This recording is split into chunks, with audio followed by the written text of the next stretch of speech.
हाथी बनेगा, क्योंकि तू हाथी कैसी गति कर रहा है। इसलिए तो कहते हैं परीक्षित मनुष्य जन्म पा करके कोई जानवर जैसी गति मत करना, नहीं तो अगले जन्म में भगवान जानवरों की योनि में जन्म दे देगा। कथा आगे निकल गई। एक कथा आती है भरत जड़ भरत की, ध्रुव के बाद में आती है। पूरी कथा तो हम लोग नहीं सुना पाते हैं, जहाँ से चेला ने रख दी मई तंत अकेला को ले जाता है, थोड़ा थोड़ा बड़ा है और बाजे बाजे तो एक ही कथा में अटका रहते हैं। हम तो सोचते हैं 2-4 कथा तो सुनाइए दें। हर अनंत हर कथा अनंता कहीं सुनाई बहु सुरत, संता कथा अनंत हुआ करती है, इनका कभी अंत नहीं हो सकता। कथा पूरी तो कोई व्यास सुनाई नहीं सकता है। ध्यान रखना, समुद्र की गहराई का पता लगा लोगे लेकिन कथा की गहराई का पता नहीं लगा पाओगे। तो ध्यान देना,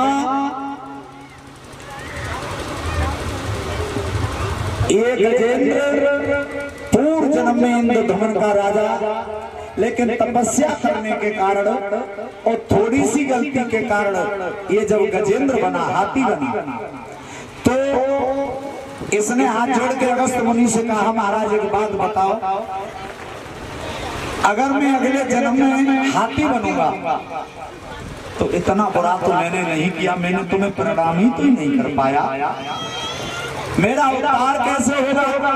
तो अगस्त मुनि ने कहा जा बेटा तेरा अवतार तो होगा जब तू हाथी बनेगा और हाथी बन के एक गिरहा तेरा पैर पकड़ के खींचेगा, तब तुझे पूर्व जन्म के शुभ कार्यों से भगवान का नाम याद आ जाएगा और तब हर अवतार होगा तेरे लिए, तब ही तेरा कल्याण हो जाएगा। अगर वो तपस्या न करता होता तो पूर्व जन्म में उसका उद्धार नहीं हो पाता।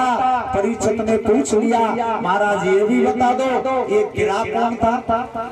समझाने लगे ये गिरहा पूर्व जन्म में हो नाम का एक दैत्य था। एक दिन की बात है कि देवल मुनि गंगा मैया में स्नान कर रहे थे और ये हो नाम का दैत्य गंधर्व, इसने सोचा ऋषि स्नान कर रहे हैं, लाओ इनसे थोड़ी मजाक कर लो। मजाक, और ध्यान रखना एक कुंभ राशि में नाम आता है, इनसे मजाक मत करियो। परीक्षित जी बता दो, एक तो आता है सिर्री, सिर्री से कोई मजाक मत करियो। हाँ, सिर्री सांड, सांड से मजाक करो। सिर्री सांड सांप, सांप से मजाक करो। सिर्री सांड सांप, सांप शराबी शेर साधु शास्त्री स्त्री, इनसे मजाक मत करिए। बड़ो मामला टेढ़ो तो इनको उल्टी न ले जाए न सीधे। सो बाने गिरहा बन के नीचे डुबकी लगाई और डुबकी लगा के मुनि को पैर पकड़ के खींचने लगा और जैसे ही पैर पकड़ के खींचा सो देवल मुनि जान गए। उनने कही अरे तू मुझसे मजाक कर रहा है, गिरहा जैसी गति कर रहा है, जा अगले जन्म में तू गिरहा ही बनेगा। सो यहाँ जोड़ के ठाड़ो हो महाराज, मैं तो हंस रहा हूँ मजाक कर रहा हूँ। बोले मजाक तो कर रहा था, अब तो तुझे गिरहा बनना पड़ेगा। बोले मेरा उद्धार कैसे होगा? बोला उद्धार ऐसे होगा जब तू गिरहा बनेगा, एक हाथी का पैर पकड़ के खींचेगा, उस समय वो भगवान को पुकारेगा। हर अवतार होगा और हर अवतार होगा जब भगवान अपना हाथ तेरे ऊपर रखेंगे तो तेरा उद्धार हो जाएगा।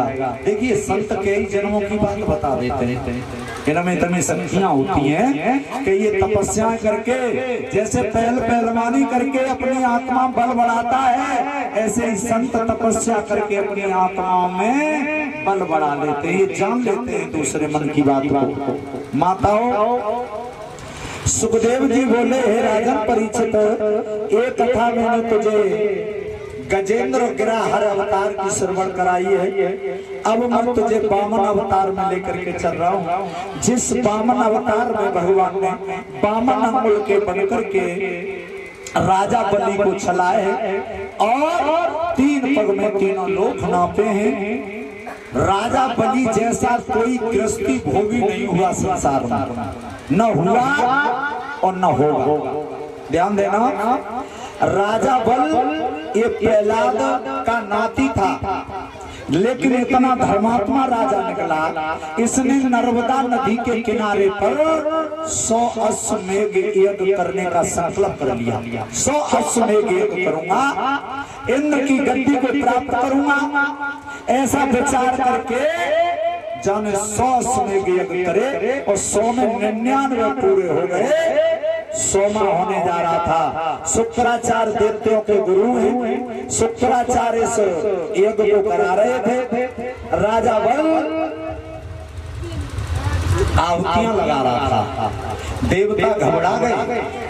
देवताओं ने नारायण भगवान से प्रार्थना की। और ध्यान रखना परीक्षित जी, देवताओं की मैया